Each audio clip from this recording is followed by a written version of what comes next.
Trending nga ngayon ang pagsisinungaling ni Gilas head coach Tim Cone na sinasabing wala daw ka-interes si former Gilas star Justin Baltazar na maglaro muli sa ating national team.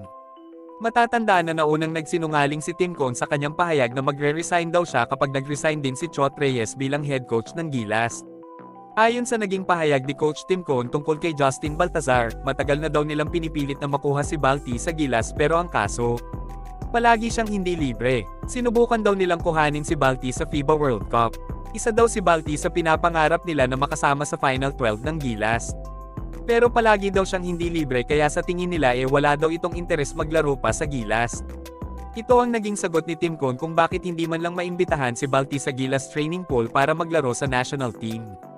Isang malaking kasinungalingan pag nagkataon ang pahayag ni Tim Cone na ito, na mismong si Governor Pineda ang nagpapatunay na hindi totoo ang kanyang mga sinabi tungkol kay Balti. Ayon sa salaysay ni Justin Baltazar, sobra daw siyang nasaktan dahil hindi daw siya na-invite sa Gilas kahit gustong-gusto niya na maglaro para sa bansa.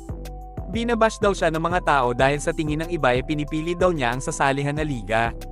Ayon pa kay Balti, paano daw siya hindi magiging available nag-break din ng MPBL para suportahan ang kampanya ng Gilas sa World Cup.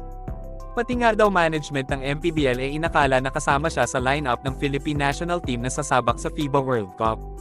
Masyado din daw mahaba ang break ng MPBL kaya walang dahilan para daw tumanggi siya na maglaro para sa bansa. Lumalabas na may katotohanan nga ang naging pahayag ng former Lasal Cager mga idol.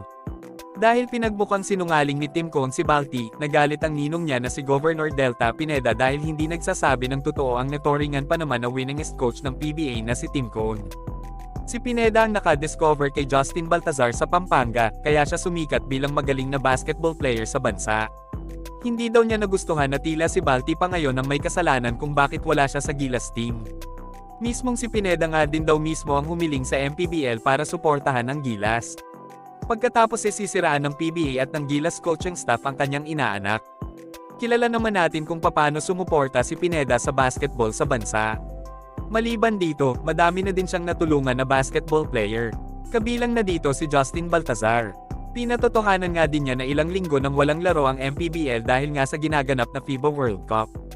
Hinahamon ngayon ni Pineda si Gilas head coach Tim Cone kung sino ang sumubok na makipag-ugnayan sa kanya para makuha ang serbisyo ni Balti at kung sino ang tumanggi sa alok ng Gilas.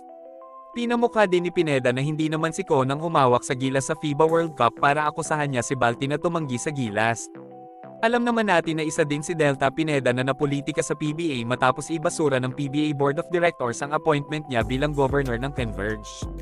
Wala naman malinaw na dahilan dito si Commissioner Willie Marshall pero sobrang obvious na politika ang dahilan kaya ayaw nilang bigyan si Delta Pineda ng posisyon sa PBA. Kaya naman marahil na isa sa dahilan kung bakit ayaw nang maglaro pa ni Justin Baltazar sa PBA dahil ginawa siyang sinungaling ni Tim Cone at ng buong Gilas, kasama na ang SBP. Ito na sana ang pagkakataon para makapagpa-draft si Baltazar sa PBA pero tinanggihan niya ito. May posibilidad din kasi na ang SMC ang makikinabang sa kanya kapag nagpa-draft siya sa PBA. May plano din kasi si Pineda na makuha si Balti sa Converge pero dahil sa politika, ayaw siyang bigyan ng kapangyarihan na makuha ang sanay top rookie prospect ng PBA. Alam naman natin kung gaano kalakas ang SMC teams para makuha ang target nila na player at kabilang dito si Balti.